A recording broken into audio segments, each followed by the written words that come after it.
All right, ex-CEO of Google, Eric Schmidt, just put over $100 million with a couple other people into this company called Genesis. And what they're doing is like insane. They're basically taking humans in a factory setting, putting gloves on them, and capturing the exact data that's going to replace them. And this company now has such fine-tuned robotic hands that it can do some insane stuff. I'll play a couple clips for you guys now, but it can basically like solve Rubik's Cube. It can flip a straw around, and like it sounds like nothing, but they're seeing the clip. I'll show you guys the clip later. We'll talk about it later, but it's ridiculous. We got a great episode covering the latest tech. Stay tuned. Study up. Watching this, lock in. Keep what rolling.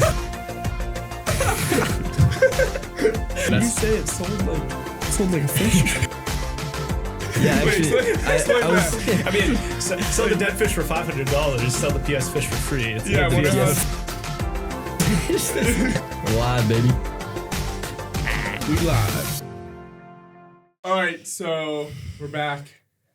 As promised, weekly. I got a haircut. That's probably the biggest change. It's only been a week now, unlike the other times where it's been months in between. My hair is normal for once, but I don't know. Forehead. All right, so our first story here today is the one we just talked about in the intro. It is Genesis, a company that's doing some pretty insane stuff in the robotics field. And we'll just roll the clip, and I'll play it for us here.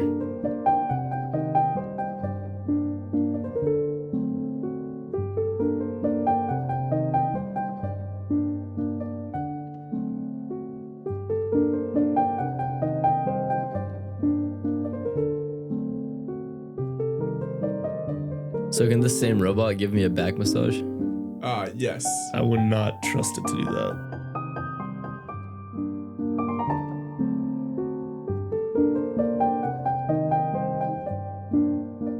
I recently watched a Mark Rober video that was like trying to get a robot to like put puzzles together.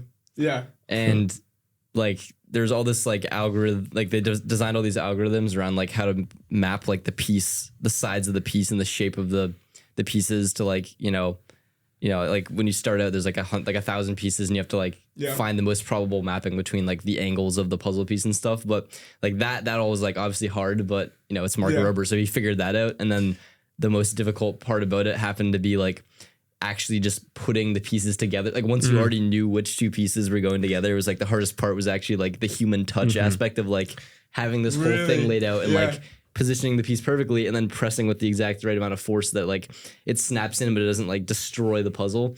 So like connecting that back to this, like solving a Rubik's Cube, like you might think like the hard part is like it knowing how to solve it. No, the hard part is actually probably getting the dexterity of the fingers to twist it without just like, I mean, this is like a metal hand. So like you have to, design it so it twists it without just like ripping the cube in half because this thing's probably like really freakishly strong. Yeah. So Look at this. turn it all the way down. He starts, look at this. Ready? starts fighting everything. Look.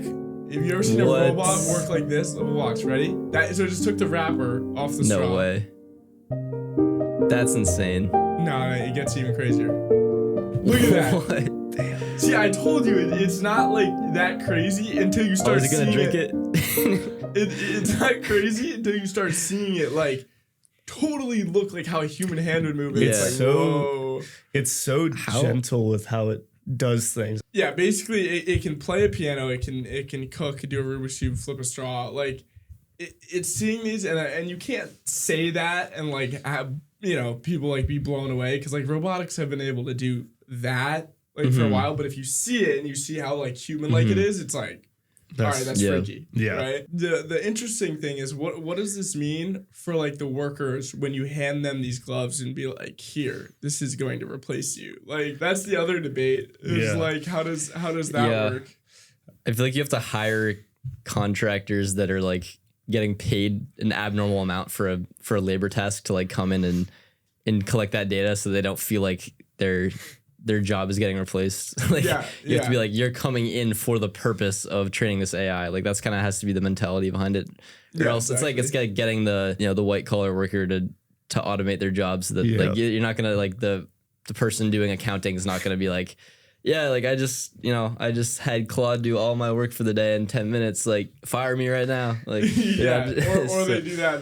You don't say anything. Yeah. You don't say anything, and then you go and play Clash Royale under your desk. There's a philosophy where it's like you have to design your own replacement or somebody else will. And if you can design your own replacement, you're providing value because you're like, okay, I can automate my job. I can automate other people's jobs. Like I have the knowledge and understanding to be able to do that. Yeah. I mean, we've been playing around with it at our jobs. We were joking about how we'll automate our jobs and then we'll automate our boss's job and then we'll automate our boss's job until we work our way up. And it's like just us and the CEO.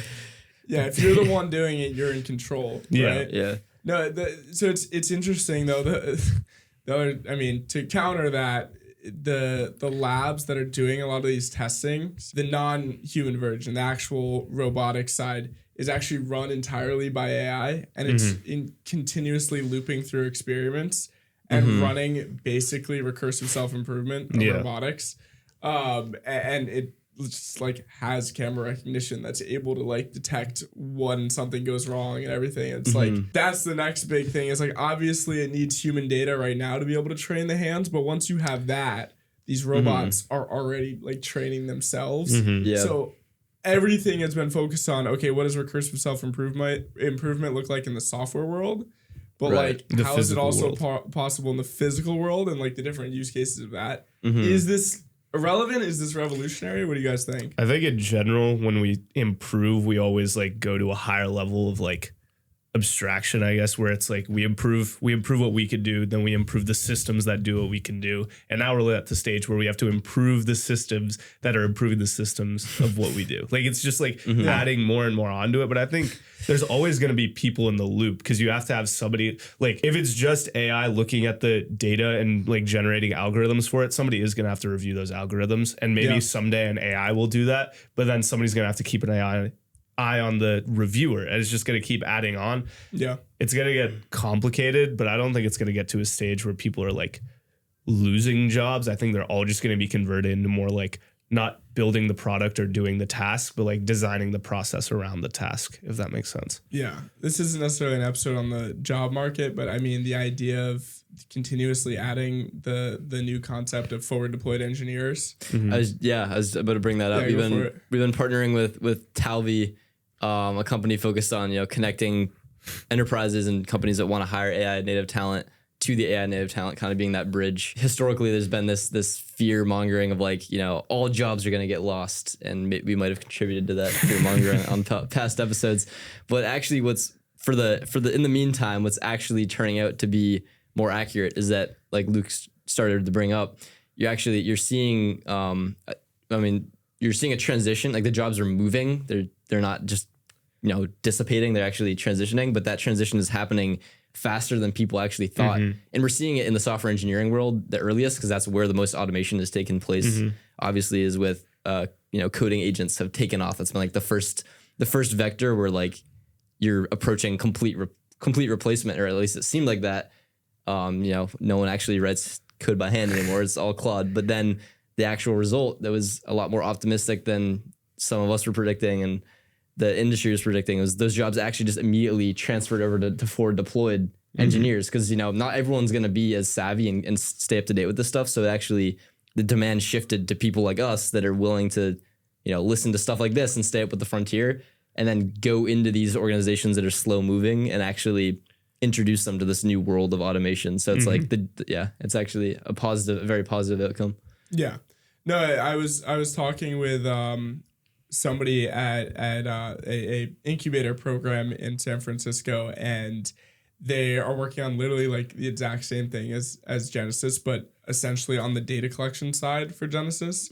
And their idea is to basically order these gloves that have intensive pressure sensing, and like how do we connect with like fast food companies or anything, or these like dishwashers of all these fast food companies, and just like give them all gloves and like capture this data, because it's so valuable right now. Right. Yeah. I mean, that's an interesting question, is like when you like replace the dishwasher, or when you replace the portion of the worker's day that's spent washing dishes, where does that free time end up? Because they can still get paid the same, right? Because like if you have a robot doing it, you're just replacing that labor, and you can still afford to pay that worker the same wage. So they're literally just, if you think about it economically, they're just gaining time. That is all that is happening. That's the idea of abundance. Right. Yeah. That's the philosophy behind the theory of a future with excessive abundance of resources, time, everything, and all being solved by AGI.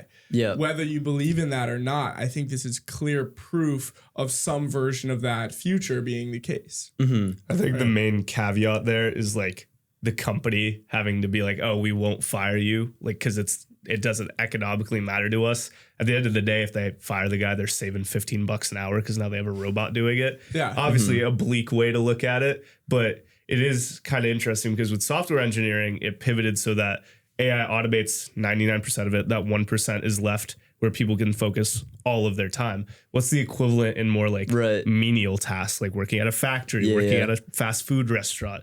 There isn't really an equivalent, I guess. It almost has to go into like, this is a very, maybe a non-realistic perspective that, but like it almost has to go into learning. Like, because when you get that time, you can start to learn how to like prepare yourself for a different job that is, being opened up, like where the job's moving to, and how can you get people to start learning how to do those skills.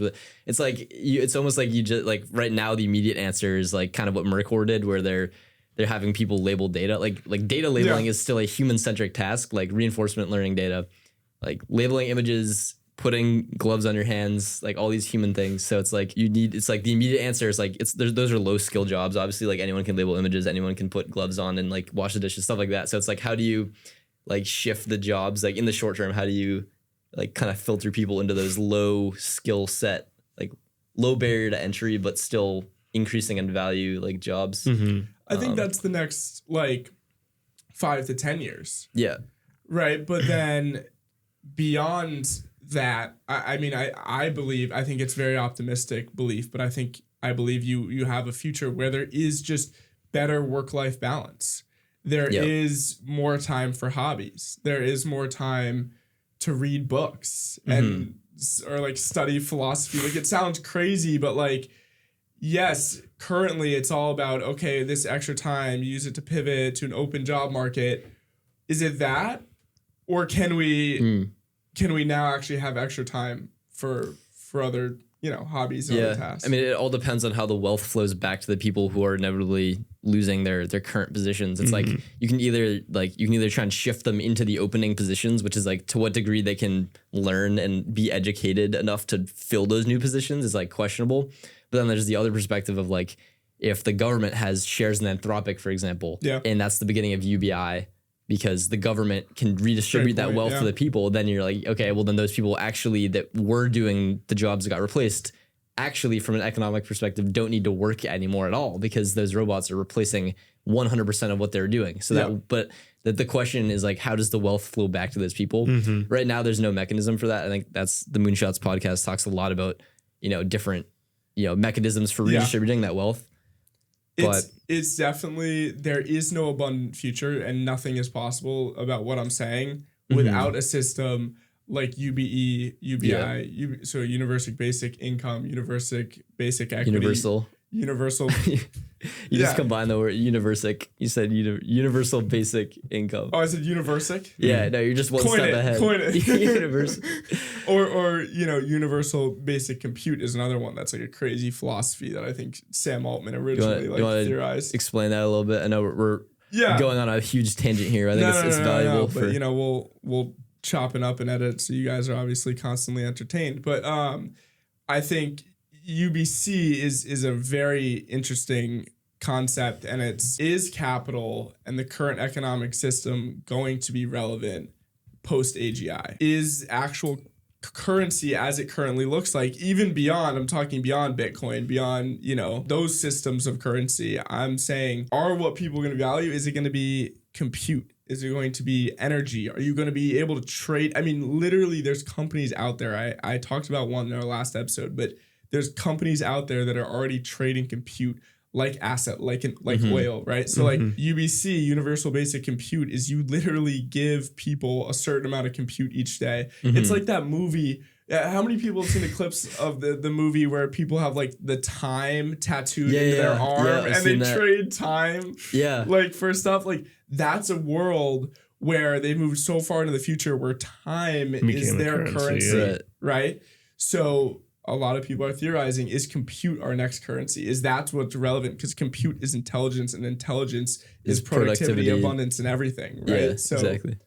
I don't know what, I mean, it's so out there, but what do you guys think? I mean, I can't really define how the wealth will be redistributed, but I do think that, you know, until the government figures it out, like, which is obviously pretty slow, we do need a mechanism of rerouting to new jobs that are opening. And I think the what we talked about with Talvi and the forward deployed transition, like it's proven to work like pretty well. It's just like, how do you kind of, like Yash was talking about, how do you mimic that with jobs that aren't engineering, you know, traditionally like education required jobs? So I think the pivot that's going to happen, I mean, we can talk about this later too, but there are parallels between what's going on right now, like the Industrial Revolution, where people would like work in factories and then the machines were there to do their factory job. So literally all they would do is stand there and make sure nothing broke with the machines.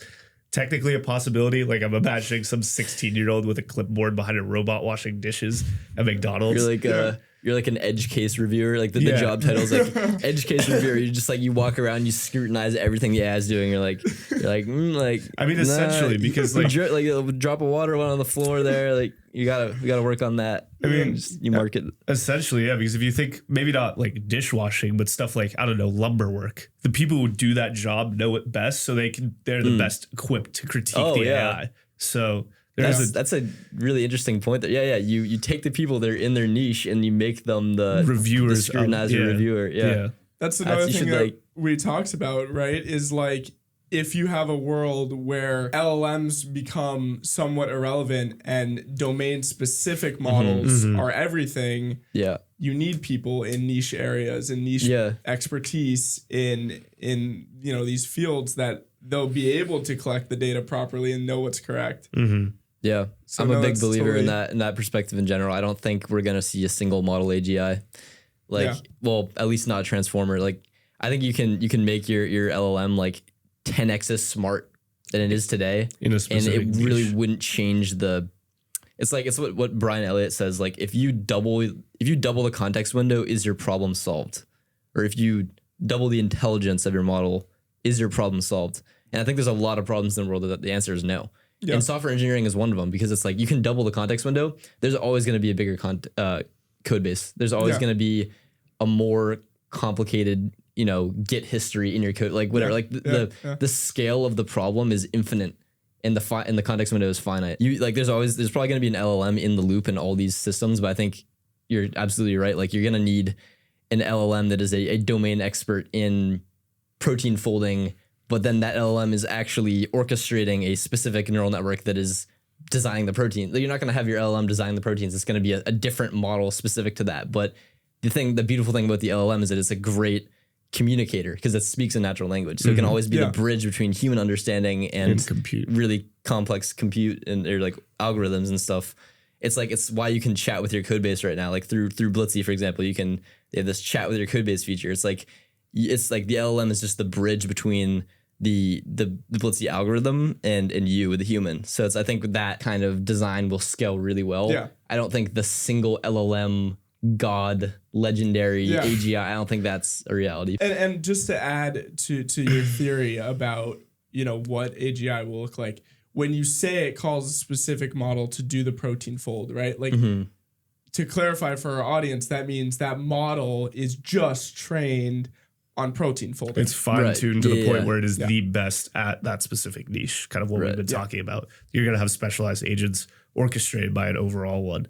Yeah. Yeah, so that's all the stories that we got for you today. There's a couple more updates that we want to hint at that we're going to talk about next time. Obviously, as you guys know, Fable 5 has gone offline. We're going to talk about the implications of that as being the first government step in and what that looks like for the future. And also, quick hint, we're going to talk about the new Siri that just came out that we all just tried to download earlier, and it was like not working, because that's classic Siri for not working. But we're super excited about that because Siri sucks, and hopefully people can actually use it now. We will tell you if it's overhyped or if it's actually good. What did I ask this morning? I asked Siri. I was like, "Hey Siri, like, are you updated yet?" And it said, "Hi, I'm Siri." Yeah, it was like, great. I almost think Apple is purposely nerfing Siri to make it more black and white when they release the new one, just to like blow people away.